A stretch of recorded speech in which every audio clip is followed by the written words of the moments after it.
Hey, welcome back. Aaron Kellim here. I am a pop singer-songwriter from Los Angeles, California, and I am going to be setting up and testing out the Mojave MA-1000 in this video.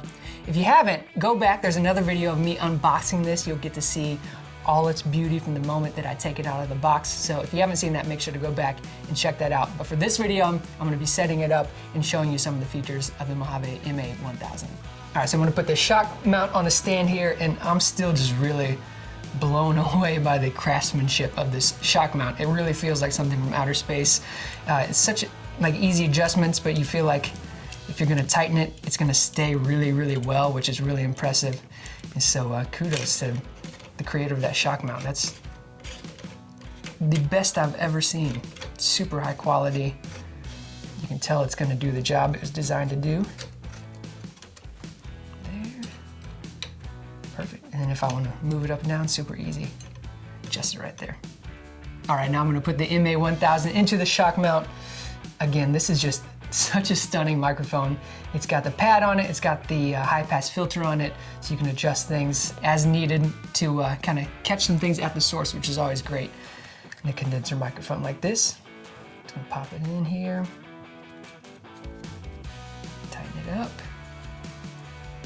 So one of the things I really love about this mic already is that it has a 15 dB pad on it. So that way if you have someone, sometimes I'll get people in the studio who are just powerhouse singers where I'm continually checking the gain control. And so that really helps in a situation like that. It also has a high pass filter on it, so it'll roll off some of the low end.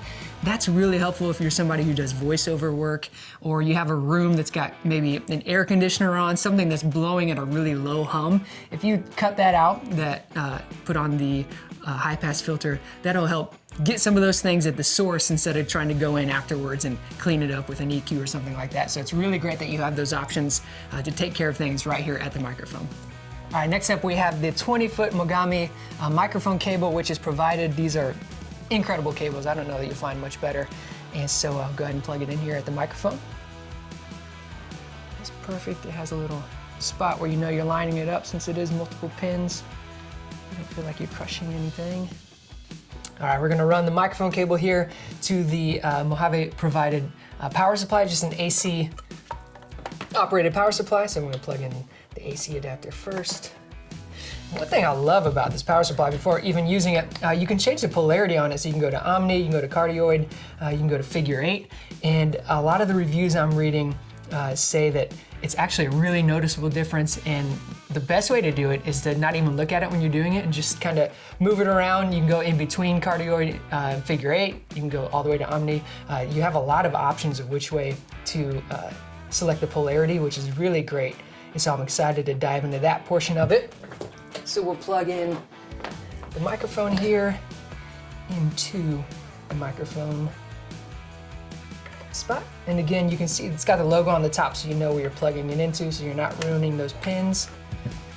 And then I will run this cable. This is an XLR cable. It's running out of the power supply, and I'm running it into a Neve preamp. It's a Neve 1073, which is kind of a vintage preamp, and I think that's really gonna enhance the tone of this vintage style microphone, so I'm really excited to hear what this sounds like.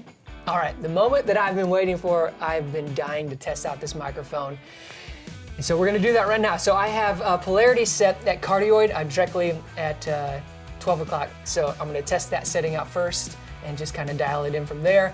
I don't have the pad on, I don't have the low pass filter on, I just kind of want to hear it straight through. I am running it through the Neve 1073, and then everything dry after that, so I'm not running through any type of EQ or any type of plug-in.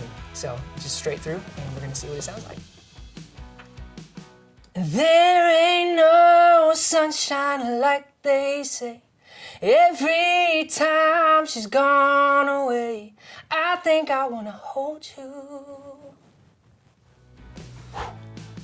Already, my goodness, I just wanna hear this played back real quick. There ain't no... Crystal clear, it sounds incredible. I do wanna test polarity just to see what the difference is. If it were me recording, I'm ready to go right now. I would start right there on a track. I wouldn't even think twice about it, but I do want to hear what the difference. I heard some reviews that kind of pulling it towards the figure 8 will kind of bring the vocal a little bit closer and kind of sit in front of your face. So I do want to hear what that sounds like that. So I'm going to dial it in towards the figure 8 a little bit. I'm not going to go quite halfway in between. Just see if I can hear a difference with that. And I'm losing sleep here in LA, thinking about them good old days. I think I want to hold you. And yeah. Yes, the reviews were correct. That did feel like my vocal sat a little bit more kind of in front of your face right there. It sounds incredible. I love, my voice is a tenor voice, so it sits a little bit higher. And so one of the things, just like straight out of the box right now, listening back, it captures my high end really, really well. I think when you can get a little of that shimmer straight from the mic and not have to EQ that shimmer into it, that's incredible. So I'm already getting that. Another thing I love about it is my voice doesn't have a lot of low end, and so sometimes I really have to work for warmth in my vocal, and just listening to that playback right now, I'm already getting the warmth that I would have to go and kind of surgically put into my tracks every time that I record vocals. And so this sounds incredible. It sounds really incredible. I'm excited to test it out with a track behind it, test it out on other vocals, test it out on acoustic guitar, and really hear what this thing can do.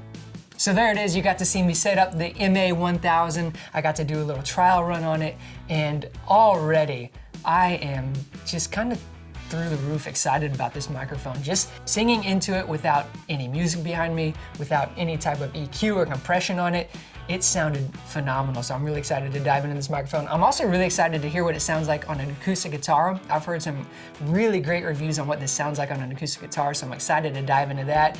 Even things like an overhead microphone for drum kits, a lot of great reviews about that, so I'm excited to test that out too if I get the opportunity. Just all in all, from the initial sound, listen back, playback of this microphone, it is an incredible microphone. Excited to try it out more. Again, my name is Aaron Kellim. You can find me anywhere on social media at Aaron Kellim. If you stream or download music anywhere, my music will be there, so be sure to go check that out. Give me a follow. And the next video that I will be doing, we're gonna test out this microphone on one of my songs. We're gonna do a little live demo where I'm gonna be tracking it on acoustic guitar and my vocal, so be sure to check out the next video. Again, thank you so much, Mojave. Thank you so much, Performer Magazine. You guys are incredible. See you next time.